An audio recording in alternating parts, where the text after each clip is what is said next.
반갑습니다.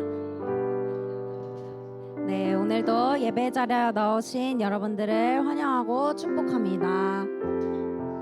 오늘도 친구들과 선생님들과 함께 안부 인사 나눠보겠습니다.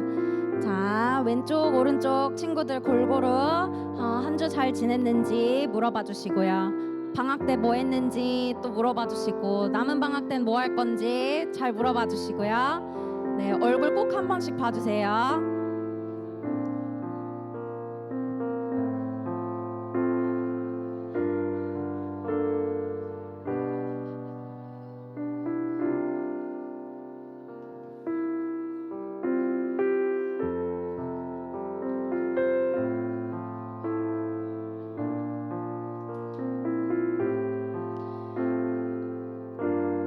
서로 교제하는 모습이 참 보기 좋습니다.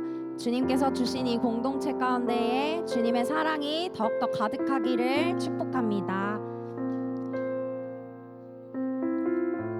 우리 지금 다 함께 모여 온전히 주님을 예배합시다. 사도신경으로 예배 시작합니다. 전능하사 천지를 만드신 하나님 아버지를 내가 믿사오며 그 외아들 우리 주 예수 그리스도를 믿사오니 이는 성령으로 잉태하사 동정녀 마리아에게 나시고 본디오 빌라도에게 고난을 받으사 십자가에 못 박혀 죽으시고 장사한 지 사흘 만에 죽은 자 가운데서 다시 살아나시며 하늘에 오르사 전능하신 하나님 우편에 앉아 계시다가 저리로서 산자와 죽은 자를 심판하러 오시리라. 성령을 믿사오며 거룩한 공회와 성도가 서로 교통하는 것과 죄를 사하여 주시는 것과 몸이 다시 사는 것과 영원히 사는 것을 믿사옵나이다. 아멘. 할렐루야. 주님을 찬양합니다. 우리 다 같이 일어나서 찬양 드려봅시다. 혹시 불편한 친구들은 앉아도 돼요. 네, 우리 오늘 새로운 찬양을 해볼 건데요. 우리 수련회 때 즐겁게 할 찬양입니다. 다 같이 익숙하지 않지만 조금만 따라 불러보면 굉장히 쉬운 찬양이니까 같이 즐겁게 찬양합시다. 우리 박수를 좀 쳐줬으면 좋겠어요.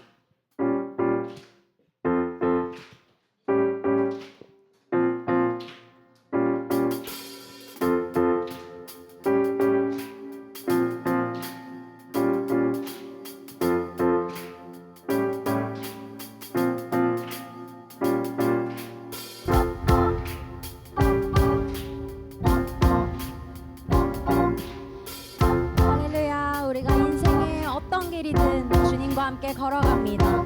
우리가 이 시간 이 찬양을 통하여서 우리가 온전히 주님과 함께 걸어간다는 그 고백이 우리의 평생의 고백이 되기를 소망합니다. 어둠이 무너지고 텅 빈 맘 멈춰설 때 다시 내게 바람 불어오네. 나는 주와 걷겠네. 주 내 맘에 계시니 날마다 빛으로 걸어가네. 아멘.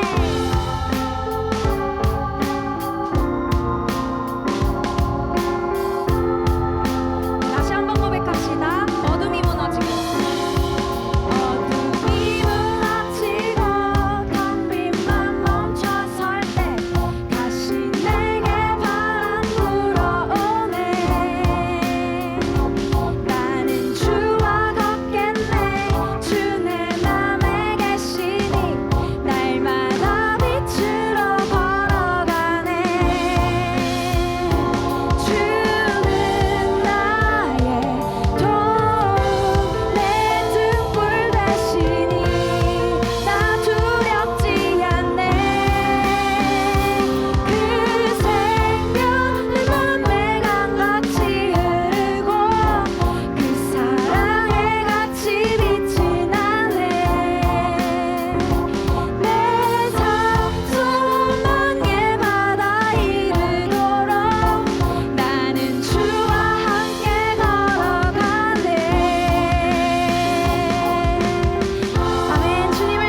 주께 붙들려 걸어감이 우리의 유일한 행복이며 유일한 소망임을 우리가 고백하며 나아갑니다.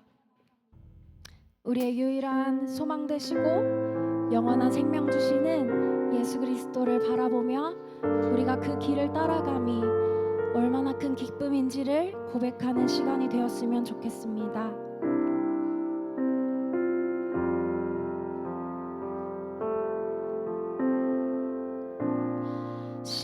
십자가를 참으신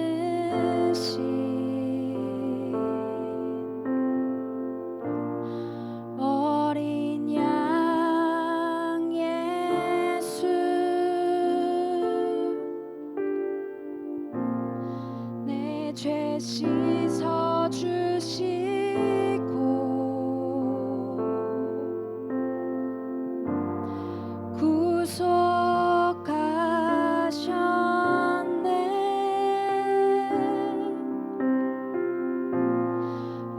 어둠을 물리치신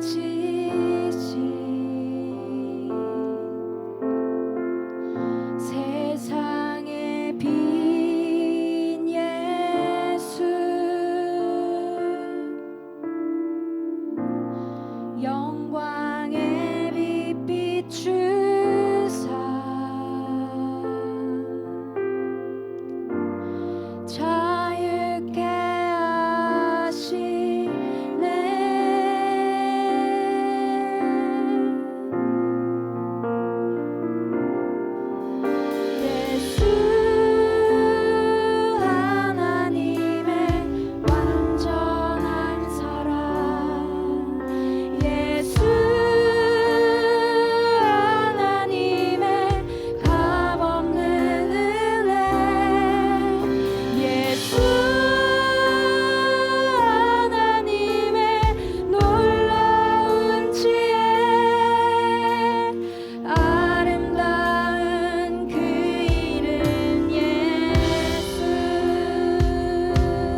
바라보기를 원합니다. 지금 성령님께서 우리의 마음을 만져주셔서 더욱더 주님을 바라보게 하여 주시옵소서. 바라보게 하여 주시옵소서.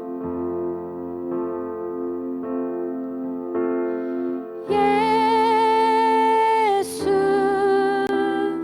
사랑합니다. 사랑합니다. 온 마음 다하여 오직 주님 한 분만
하나님, 오늘 저희가 함께 모여 예배드릴 수 있게 해주셔서 감사합니다.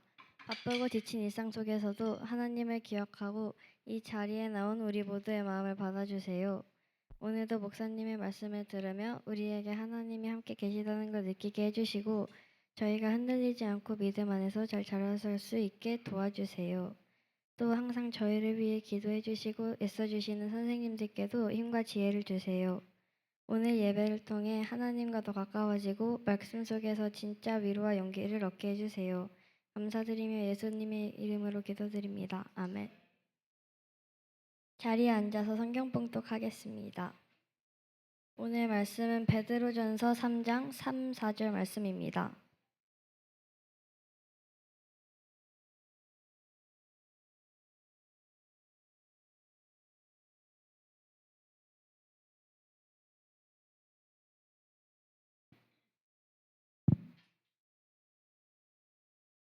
다 찾은 줄 알고 성경 말씀 베드로전서 3장 3, 4절 말씀을 교독하겠습니다. 4절 말씀은 한 목소리로 다 함께 읽도록 하겠습니다. 너희의 단장은 머리를 꾸미고 금을 차고 아름다운 옷을 입는 외모로 하지 말고 오직 마음에 숨은 사람을 온유하고 안정한 심령에 썩지 아니할 것으로 하라.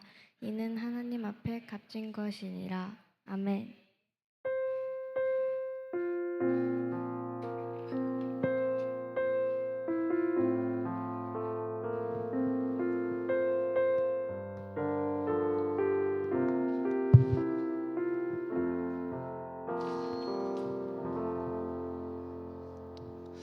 자, 한 주간 동안 잘 지냈습니까? 잘 지냈어요? 이제 고3 남학생들 거의 뭐 승자 안녕? 별로 안 왔어. 자, 네, 네. 어때요? 방학 다 했어요? 했어? 했어? 좋아. 방학 언제까지예요?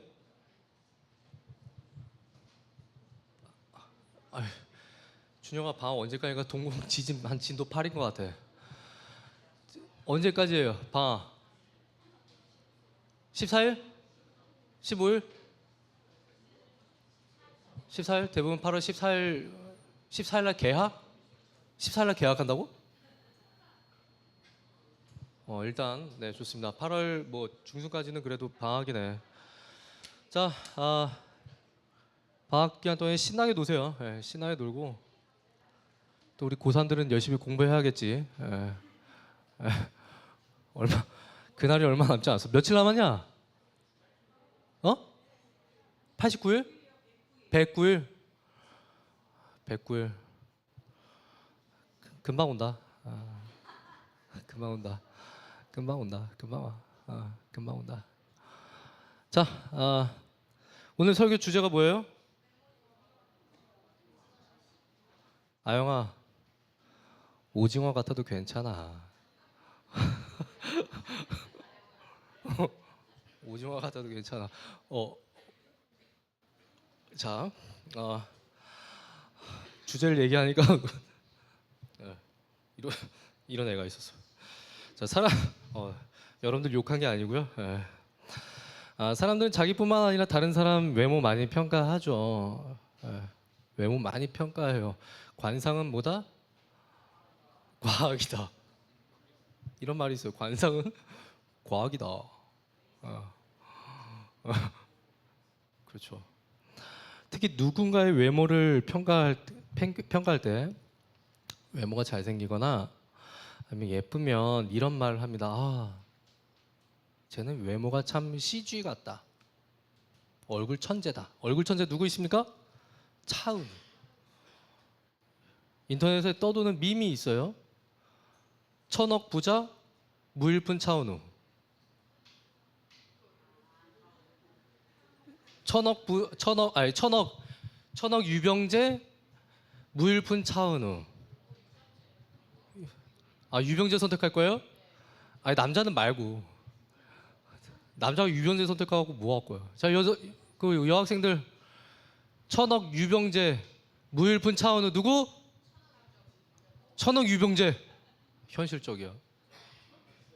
자, 아무튼 뭐 얼굴 천재다 이렇게 얘기를 하곤 합니다. 근데 얼굴이 좀 그 외모가 안타깝게 생긴 사람들 향해서 이렇게 얘기를 합니다. 이목구비가 자유분방하다.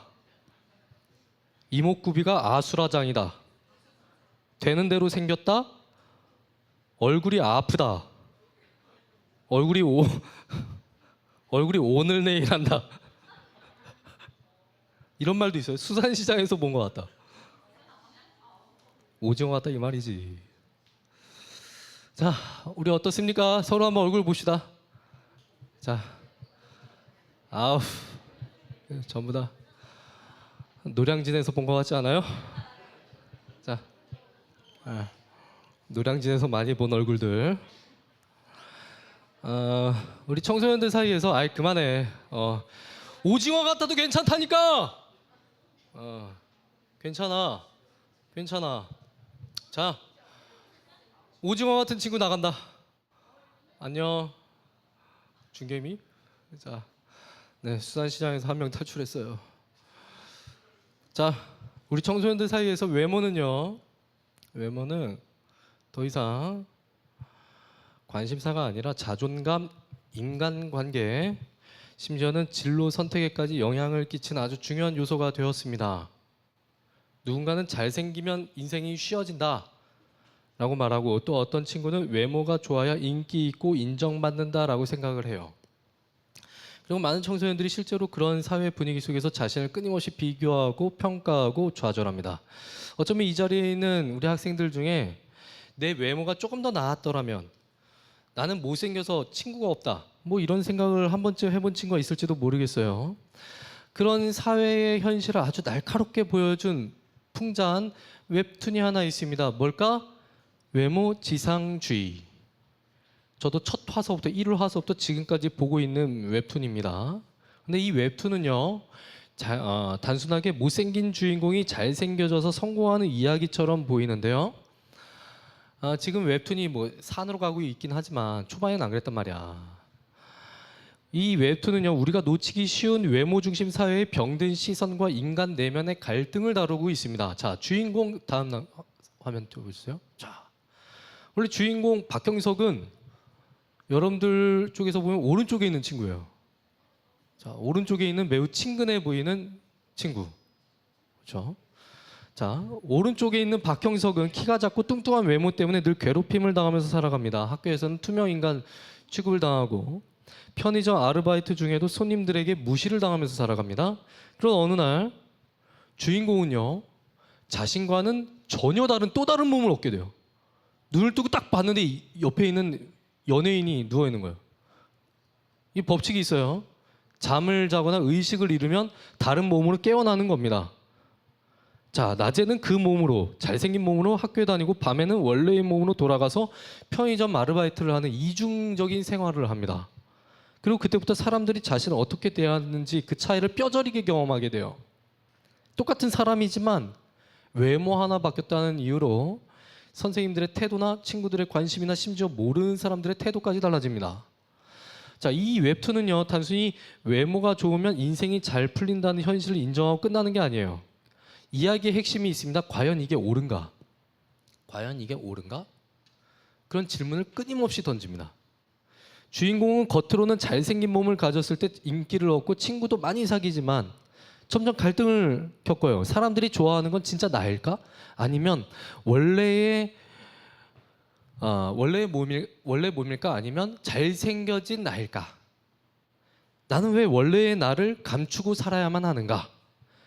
과연 잘생긴 몸을 가지는 것이 진짜 자유일까? 이렇게 외모와 자아와 정체성의 혼란을 겪어요. 그래서 그런 질문을 독자에게 던집니다.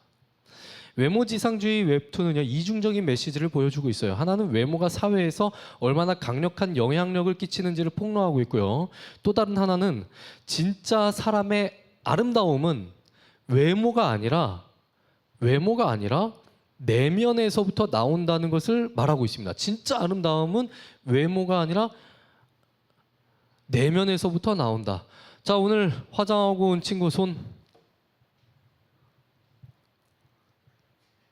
자, 서로 손을 안 들고 있어. 그래, 알지만 모르는 척하자. 자,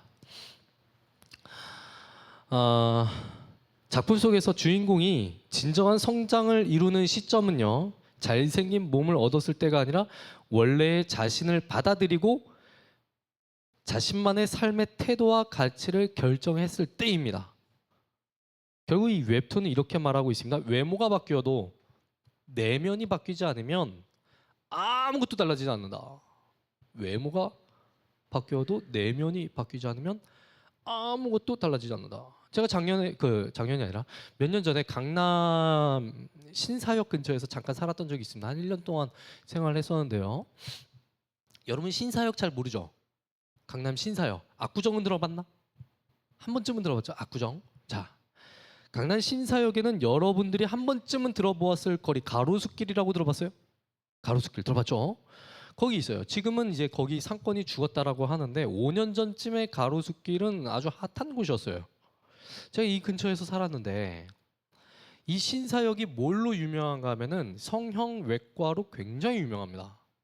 압구정에서부터 신사역에 이르기까지 그 섹터에는요, 우리나라에서 실력이 가장 좋다는 성형외과가 다 몰려 있습니다.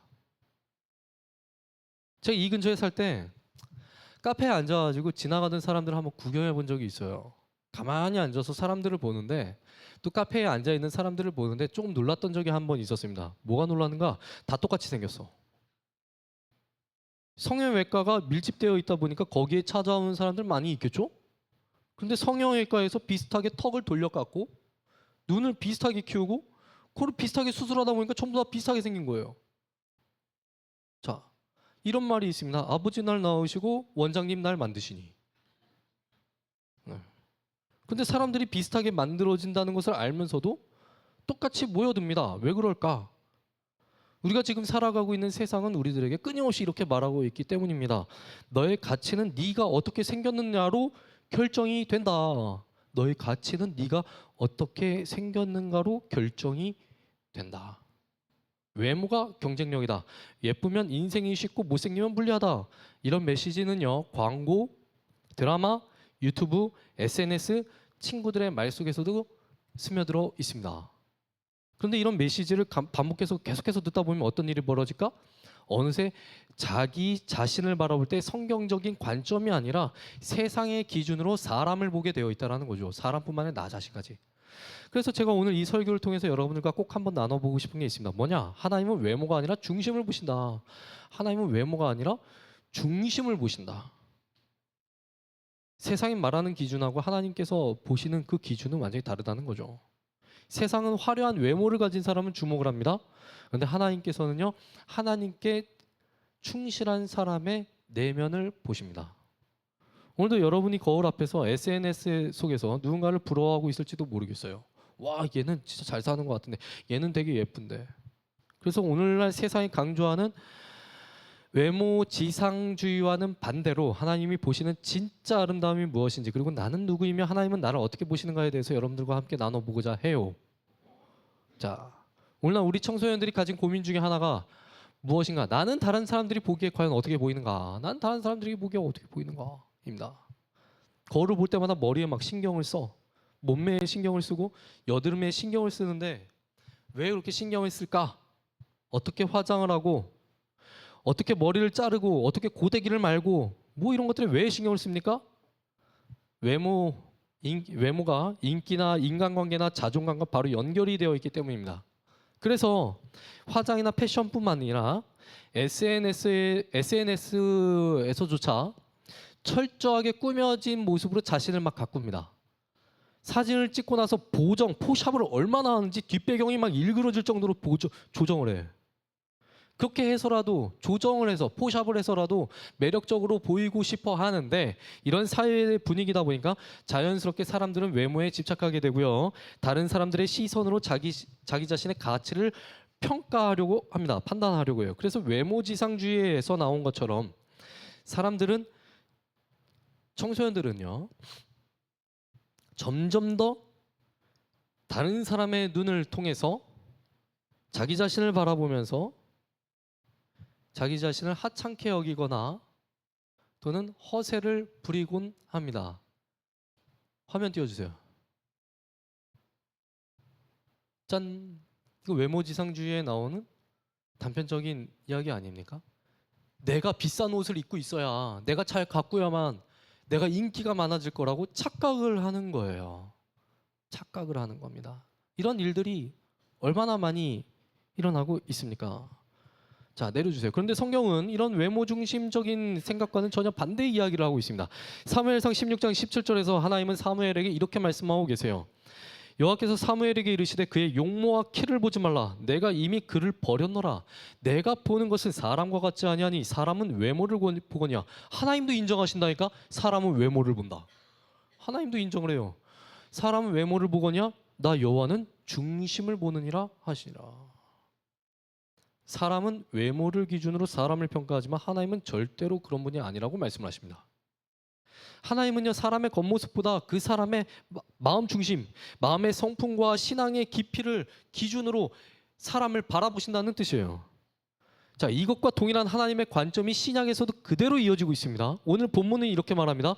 쉬운 성경으로 보면 이렇게 돼요. 한번 띄워주세요. 화려한 옷이나 보석을 걸치거나 머리 치장을 한다고 여러분이 아름답게 보이는 것은 아닙니다.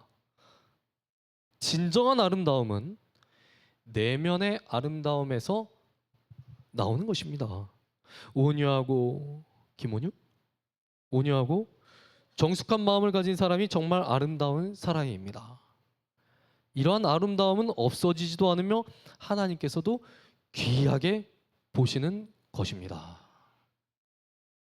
이러한 아름다움은 없어지지 않는다고 말씀하고 있어요. 자, 외모는 사람의 주목을 받을 수는 있습니다. 근데 그것이 사람의 진정한 가치를 말해주진 않아요. 외모가 뛰어난 사람은 가치 있는 사람이고, 외모가 안타까운 친구는 가치 없는 사람입니까? 성경은 외모를 인간 중심의 가치로 삼을 때에 하나님께서 사람을 만드신 본질적인 목적을 잃게 된다고 경고하고 있습니다. 오늘날 외모에 대한 비교 속에서 살아가는 사람들에게 있어서, 또한 여러분들에게 있어서 하나님의 시선으로 나를 바라보고 다른 사람을 바라보는 일이 중요합니다. 미적인 기준은 변하고 유행하는 외모도 변하고 세상의 기준은, 미에 대한 기준은 계속해서 바뀌지만 하나님은 변하지 않는 기준으로 우리를 바라보고 계시기 때문이에요. 하나님은 겉모습보다는 중심을 보시고 스타일보다는 그 사람의 정체성을 보시고 눈에 보이는 인상보다 삶의 방향과 태도를 중요하게 여기시는 분이십니다.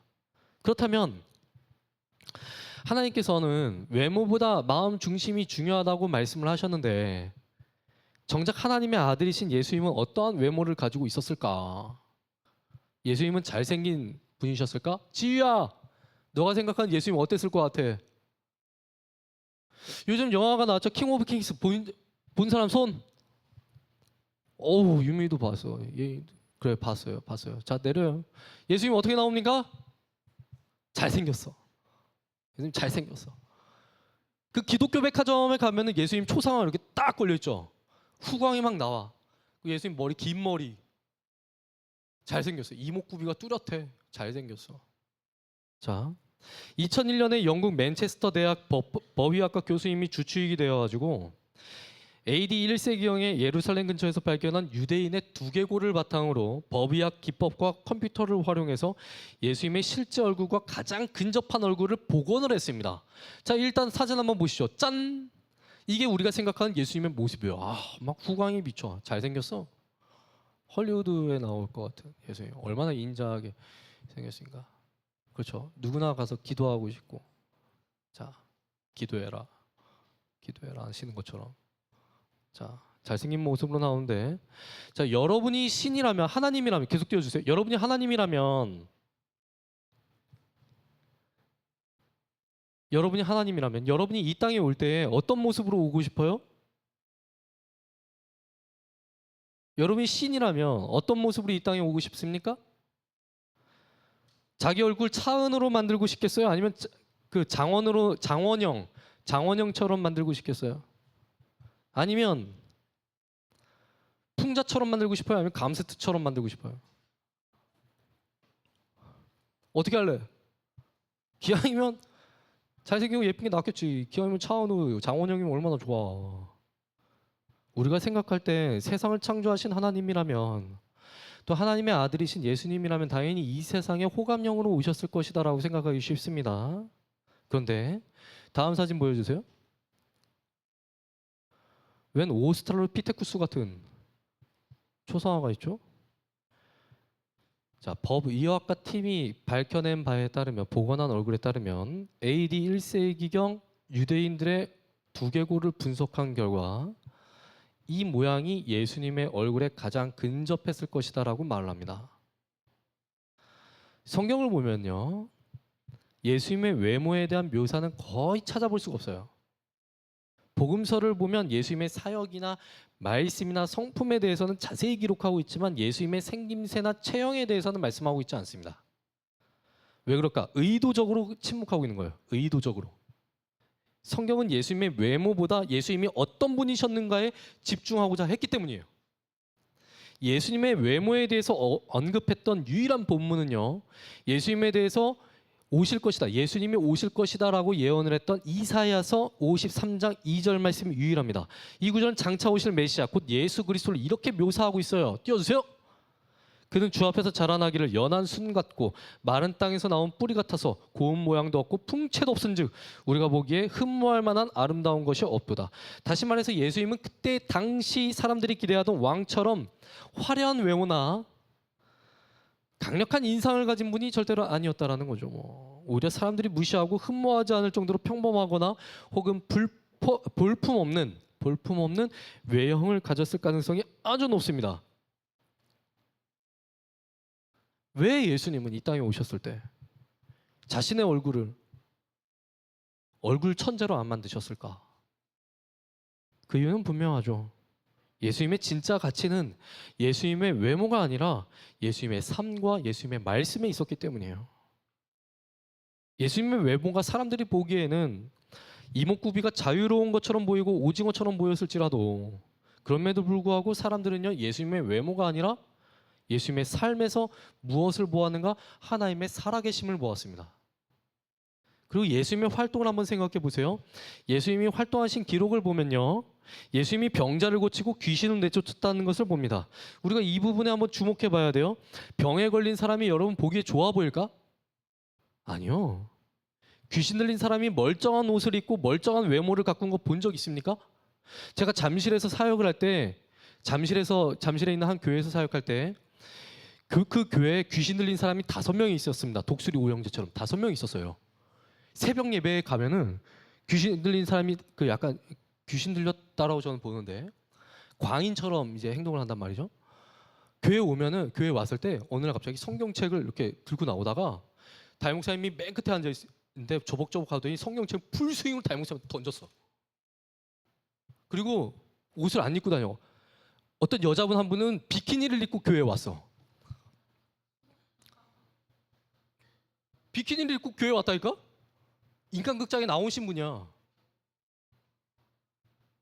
원래는 연예인을 준비하다가 남자가 이제 꼬드겨가지고 애를 낳았는데 남자한테 버림을 받고 나서 멘탈이 나간 거예요. 그래서 이분이 정신이 나가가지고 교회에서 쌍욕을 막 하고 그 경찰이 왔는데도 못 건드려. 2시간 내내 쌍욕하는 걸 제가 봤어요. 아무도 못 건드려. 아무튼 그런 사람들이 5명 있었어. 독수리 오형제처럼. 근데 그런 분들이 정상적인 옷을 입고 자기 자신을 좀 막 가꿀까? 아니죠. 병에 걸리면 외모서부터 달라지게 되어 있습니다. 그리고 귀신 들리면 사람이 얼굴서부터 망가지게 되어 있어요. 그런데도 예수님은 그렇게 안타까운 사람들 멀리하지 않으시고 그 사람들 찾아가셔서 그 사람들을 고치셨고 불쌍히 여기셨고 그 사람들을 어떻게 대하셨는가? 가치 있는 사람으로 대우해 주셨어요. 이 부분이 중요합니다. 그 사람의 외모가 어떻든지 간에 그 사람을 가치 있는 사람으로 대우해 주셨어요.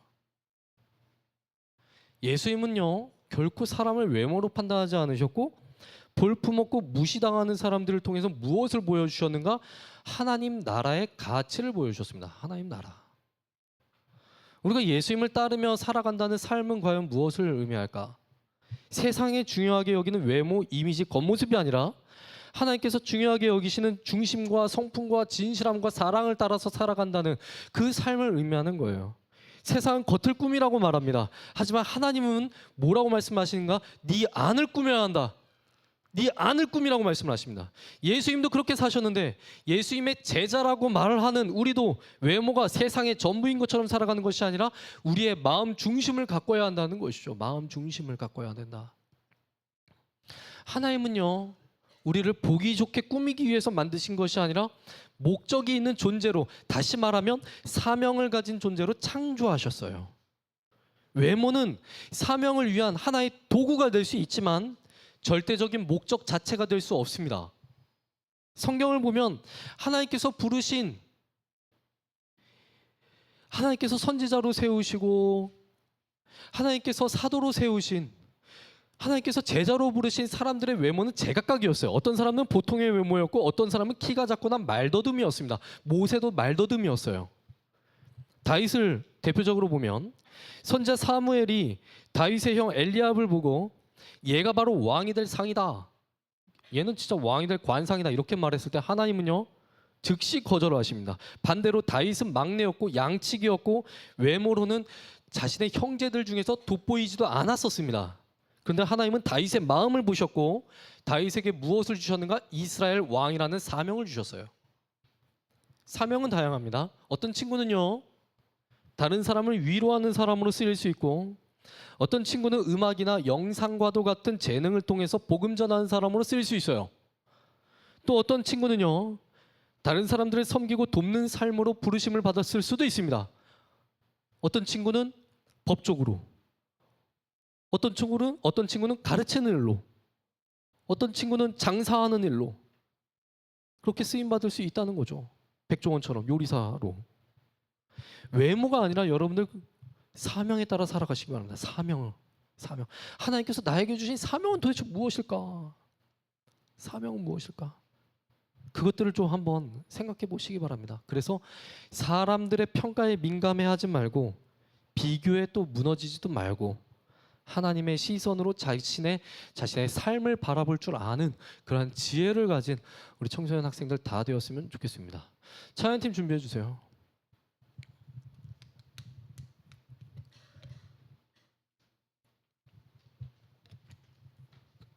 청소년 시기에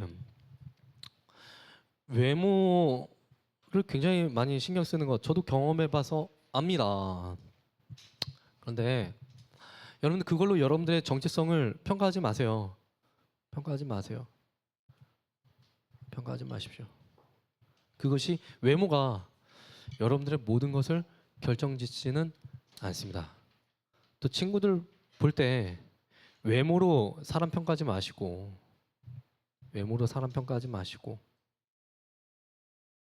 그 사람의 중심이 무엇인지 한번 그것을 한번 보시기 바랍니다. 그 사람의 내면을 보시기 바랍니다. 내면. 자, 우리 이 시간에 서로를 축복했으면 좋겠습니다. 우리 옆 사람 보면서 이렇게 말해 봅시다. 오징어 같아도 괜찮아. 갑자기 분위기가 화기애애해지는데 서로가 서로의 아픔을 보다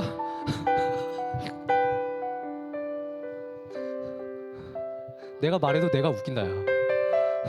그래, 이렇게 서로가 서로를 이해하고 얼마나 아름다워. 분위기 좋아지잖아. 오징어 같아도 괜찮아. 자, 우리 한 번만 더 인사해 봅시다. 하나님이 당신을 사용하실 것입니다.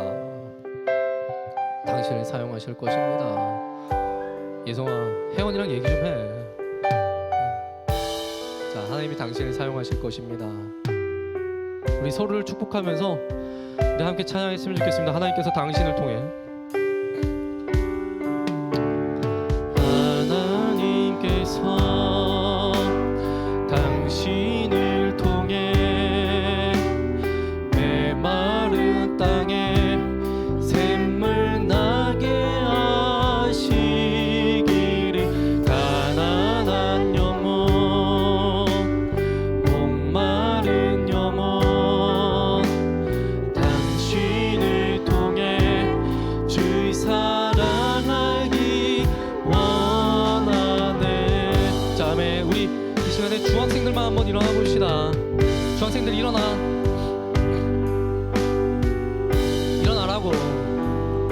그래. 우리 고등학생들은 중학생들 한번 바라봐 보시기 바랍니다.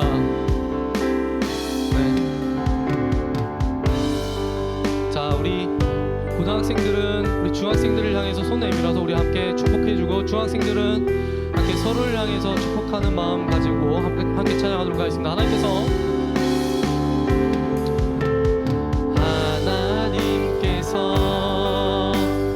당신을 통해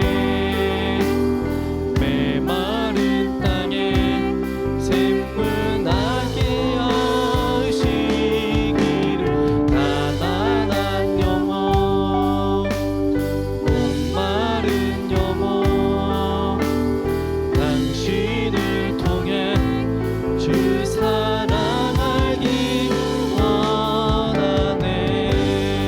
자, 앉으시고요. 우리 고등학생들 일어나 봅시다. 자, 고등학생 일어나. 잠 좀 깨고. 다율아 일어나. 자, 우리 특별히 고등학생들을 위해서 여러분들이 축복해 주셔야 돼요. 기도해 주셔야 됩니다. 왜냐하면은 청소년기 때는 집에서 부모님들이 네가 제일 예뻐, 네가 제일 잘생겼어, 네가 제일 짱이야 이런데, 대학교를 가면은 자기보다 더 잘난 애들이 수두룩빽빽해. 그래서 현타가 와. 그 전에 우리 학생들이, 우리 청소년 학생들이 외모 중심적이 아니라 정말 하나님께서 원하시는 내면을 가꾸고 세상에 나가야 돼요. 무장하란 말이야. 무장하란 말이야. 자, 우리 이 시간에 고등학생들을 축복하면서 우리 함께 찬양하도록 하겠습니다. 하나님께서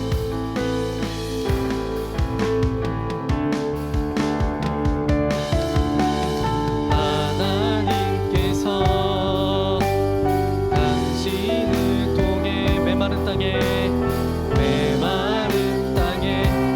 샘물 나게 하시기를, 가난한 영혼 목마른 영혼 당신을 통해 주 사랑하기 원하네.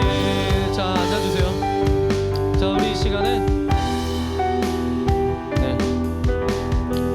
오늘은 목사님이 기도하고 마치도록 하겠습니다. 네. 자, 기도하겠습니다. 참 고마우신 아버지 하나님, 오늘도 우리와 함께 하시고 이 시간 말씀을 통하여서 하나님은 외모가 아니라 사람의 중심을 보시며, 우리 역시 예수의 길을 따라가는 우리 역시 외모를 가꾸는 것만큼, 또는 외모를 인생의 전부로 삼는 것이 아니라 하나님께서 주신 사명에 집중해야 하고 또한 내면을 가꾸어야 된다라는 것을 보게 되었습니다. 하나님 아버지, 이 땅 살아가는 동안에 우리의 내면을 하나님께서 보시기에 참 아름다운 모습으로 갖고 갈 수 있게 해주시고, 나뿐만 아니라 다른 사람을 바라볼 때에도 하나님께서 귀하게 창조하신 사람으로서 다른 사람을 바라볼 수 있도록 우리의 시선을 바꿔 주시옵소서. 하나님 아버지, 주님 앞에 예물을 드립니다. 이 예물 드리는 손길들 위에 함께하여 주시옵시고, 이 예물 주님 나라 위하여서 귀하게 사용되게 하시며, 예물 대신 자신의 마음을 드린 우리 학생들이 있다면 그 마음까지도 귀하게 받아주셔서 먹이시고 입혀주시고 채워주셔서 물질 때문에 어려움 겪지 않도록 주님께서 늘 항상 도와주시옵소서.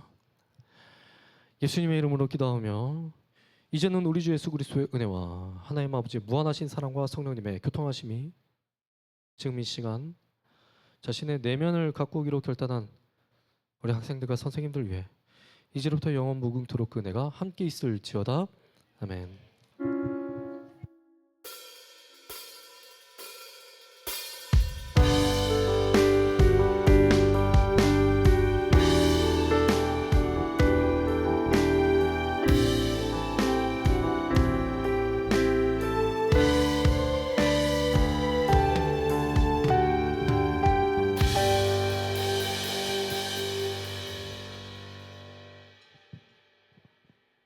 자, 우리 친구들 무더운 가운데 한 주간 잘 지냈나요? 예, 예성이만 잘 지냈나 보네. 자, 이제 여름 수련회가 얼마 안 남았습니다. 딱 2주 남았는데, 자, 8월 7일부터 9일까지 인천 수정교회에서 여름 수련회를 진행합니다. 인천이지만 바다는 볼 수 없어요. 가도. 예. 어제 우리 목사님하고 저하고 몇 분 선생님이 답사를 갔다 왔는데 지금 거기 수영장도 설치돼 있고 시설이 너무 좋아. 작년에는 좀 고생했죠 우리. 예, 작년에는 좀 고생했는데 이번에는 뭐 시설 때문에 힘들지는 않고 자, 우리 친구들이 이번 여름 수련을 통해서 정말 하나님을 만나고 자, 은혜 받는 시간이 꼭 될 수 있도록 지금 많은 친구들이 신청했는데 아직 5%가 부족한 것 같아. 아직 한 5% 친구들이 신청을 안 했어요. 예, 오늘까지 꼭 그 네이버 폼이나 저 서면을 통해서 신청할 수 있도록 부탁드리겠습니다. 자, 교사 강습회가 이번 주 토요일 날 1시부터 그 소예배실에서 진행이 됩니다. 우리 수련회를 준비하는 선생님들은 모두 참석해서 강습회 참여해 주시기 바랍니다. 예, 반별로 GBS 공부하도록 하겠습니다.